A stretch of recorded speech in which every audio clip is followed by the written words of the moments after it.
Ce que l'on sait, Ashley, c'est que la dispute a éclaté le matin même de la disparition d'Émile dans le hameau du Haut-Vernay, sur la commune du Vernay. Il y a eu des travaux qui ont été menés. Travaux qui ont été menés par un jeune agriculteur qui est venu aplatir la terre quelques semaines avant le jour J.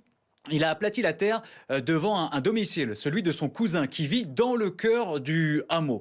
Mais à l'arrivée de la famille d'Émile, pour profiter des vacances estivales dans la maison familiale, le grand-père du petit garçon a vu la situation et a, semble-t-il, interpellé le matin même ce jeune agriculteur qu'il a croisé pour lui dire que ses travaux avaient entraîné des difficultés, des problèmes et la destruction en partie de l'un de ses murs. J'ai pu, moi, échanger avec le cousin du jeune agriculteur qui m'a indiqué que son cousin avait été tout simplement interpellé par le grand-père, qu'il avait hurlé, qu'il avait gueulé, ce sont ses mots, dans les ruelles du hameau du Haut-Vernay, qu'il en avait même réveillé certains habitants.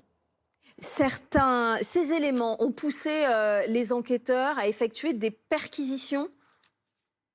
Écoutez, il n'y a pas que cet élément. Pourquoi? Parce que ce matin-là, il y a également un tracteur qui a été aperçu par un habitant, un voisin, au cœur du hameau du Haut-Vernay, dans un secteur où les tracteurs d'habitude ne sont pas. Pourquoi? Parce que l'artère principale du Haut-Vernay ne mène à aucun champ, ne mène à aucune culture. Moi, le cousin de l'agriculteur m'a dit que son cousin n'était pas monté en tracteur ce jour-là, qu'il était venu à pied. Ensuite, il y a également eu l'après-midi un coup de fil qui a intéressé les enquêteurs. Un coup de fil qui a été passé depuis le téléphone du jeune agriculteur vers celui de son cousin. Et le cousin n'est pas un inconnu. Pourquoi? Parce qu'il habite au Haut-Vernay, oui, mais c'est surtout l'un des derniers témoins, l'un des deux témoins à avoir vu Émile vivant pour la dernière fois le samedi soir. Donc en réalité, ce sont beaucoup d'indices, en plus des déclarations des habitants qui estiment que ce jeune agriculteur a tendance à rouler trop vite avec son tracteur